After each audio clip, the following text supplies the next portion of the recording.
teeth. Welcome to the factory that makes the humble toothpick.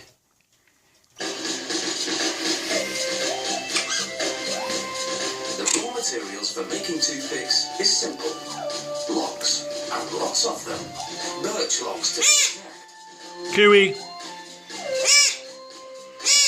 And so begins their transformation as they enter the debark. Although the bark can't be used for the toothpicks, it does play a role.